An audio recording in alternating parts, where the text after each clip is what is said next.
सभी का स्वागत है। जैसा कि आप सभी को पता है यूपीएससी का इंटरव्यू चल रहा है। लगातार हम कैंडिडेट से बात कर रहे हैं। सारे के सारे बोर्ड आउट क्लियर हो रहे हैं जो यूपीएससी के जर्नी में एक छात्रों के द्वारा देखे जाते हैं। सारी रणनीति इस वीडियो के माध्यम से होने वाली है। सर बहुत-बहुत स्वागत है आपका और बधाई आपको। कैसा रहा सर इंटरव्यू आपका? बहुत अच्छा रहा। क्या नाम है, कौन-सा माध्यम है आपका, क्या कहना चाहिए? मेरा नाम विपिन देव यादव है जी। और मेरा माध्यम हिंदी है। Hindi medium. Yes. Hindi medium से हैं सर और हिंदी मीडियम से इंटरव्यू दिया है, तो हिंदी मीडियम वालों के लिए खासकर देखने की ज़रूरत है। जो आपके बीच में डिमोटिवेशन होता है कि हिंदी मीडियम से सिलेक्शन बहुत कम होते हैं, रेशियो कम बनते हैं, लेकिन हम लगातार हिंदी मीडियम के छात्रों से बात भी कर रहे हैं। हाँ सर, तो बताइए इंटरव्यू में सवालात कैसे क्या रहे आपसे?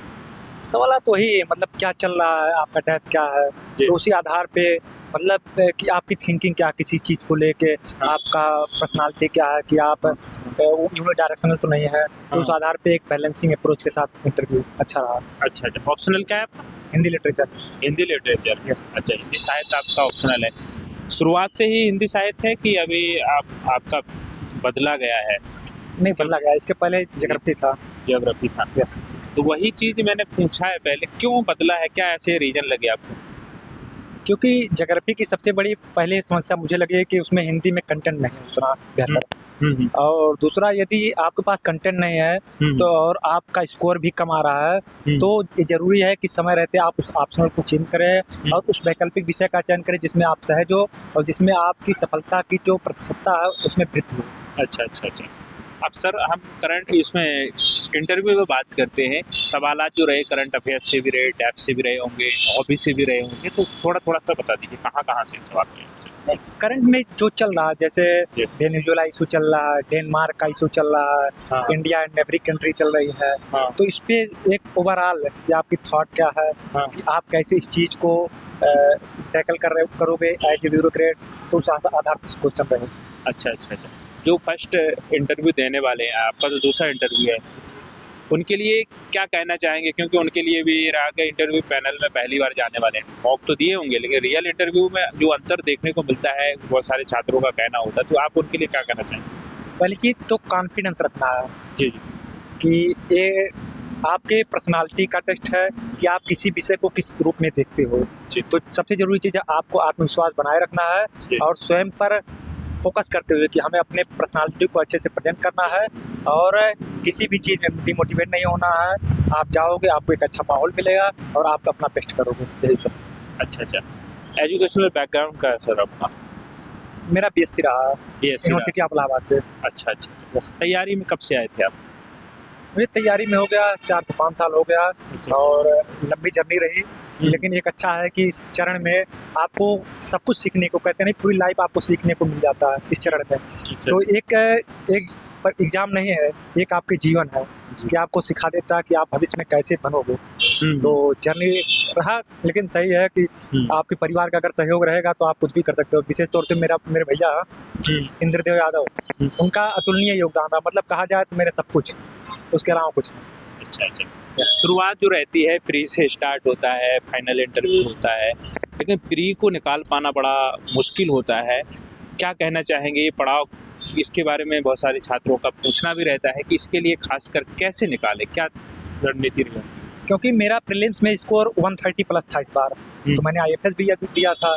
तो सबसे ज़रूरी है कि आप पीवाईक्यू, क्योंकि आप जब आयोग की मेंटालिटी के हिसाब से चलोगे तो आपको क्वेश्चन उसी हिसाब से करना है। क्योंकि 100 क्वेश्चन में आपको ये नहीं कि आपको सब आता है, लेकिन यदि आपकी आयोग की मेंटालिटी को समझोगे, आयोग के वर्ड को समझोगे, तो आपको पता लगेगा गलत कहाँ हो रहा है, सही कहाँ हो रहा है। तो सबसे ज़रूरी, आप पीवाईक्यू पे अगर रिलाई कर रहे हो तो आपकी सफलता के चांस बहुत ज़्यादा बढ़ जाएंगे।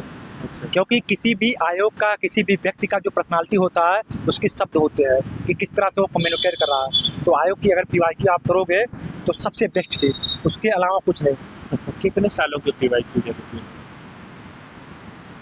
कम से कम अगर प्रीलिम्स के लिए 15 से 20 साल पीवाईक्यू देखना है, और पीवाईक्यू में शब्दों का, किस आयोग किस शब्द पे गेम खेल रहा, कि सब पे गलत कर रहा है, कि सब पे सही कर रहा है, तो उस हिसाब से। और क्योंकि सबसे माइन्यूट आयोग बेसिक चीज़ जानना चाहता है। आप कोई भी बहुत आप नॉलेज नहीं ले सकते हो कि आप सब कुछ नॉलेज लेके तब बैठोगे। आप बेसिक नॉलेज लेके बैठोगे, फुल कॉन्फिडेंस से बैठोगे कि मुझे फुल अटेम्प्ट करना है, और कुछ क्वेश्चन को देखते हुए आपको ऐसा लगना चाहिए कि नहीं ये सही हो रहा है, क्योंकि आयोग इस तरह से क्वेश्चन को रखता है, तो आपकी जो सफलता की तरफ बहुत तेज बढ़ेगी। अच्छा अच्छा, आपने PYQ की बात की, बहुत बढ़िया बात की है। कितने क्वेश्चन को अटेम्प्ट करते थे आप प्री में? मैं तो 100 क्वेश्चन करता था। 100 क्वेश्चन, हाँ पूरे? हाँ, क्योंकि मुझे ऐसा लगता था कि कोई भी क्वेश्चन हो, पिछली बार 99, इस बार 100, तो मुझे लगता है कि कोई भी क्वेश्चन रहे, हाँ, ऐसा कोई क्वेश्चन नहीं होगा जहाँ सुना नहीं रहूँगा, और जहाँ सुना नहीं रहूँगा वहाँ कम से कम मैं PYQ के उस जो माइंडसेट है उसको कहीं ना कहीं लगाऊंगा। क्योंकि आपके जो 1/3 यानी आप 4 क्वेश्चन करोगे तब जाके एक क्वेश्चन अगर सही भी हो जाएगा तब भी आपको कोई इम्पैक्ट नहीं पड़ेगा। तो सबसे बड़ी चीज़, आप साहस के साथ परीक्षा दो। आपको ये नहीं देखना है कि मेरा सही हो रहा गलत हो रहा है, आप बेस्ट अपना करो कॉन्फिडेंस के साथ। गलत होगा, सही होगा, लेकिन मुझे बेस्ट अपना प्रेजेंट करना है। अच्छा अच्छा, ये आत्मविश्वास आपने PYQ की प्रैक्टिस, पढ़ने की प्रैक्टिस, तो ये सारी चीज़ें आप 99 पिछली बार किए थे, इस बार 100 किए थे आपने। पिछली बार भी आपका इंटरव्यू हुआ था।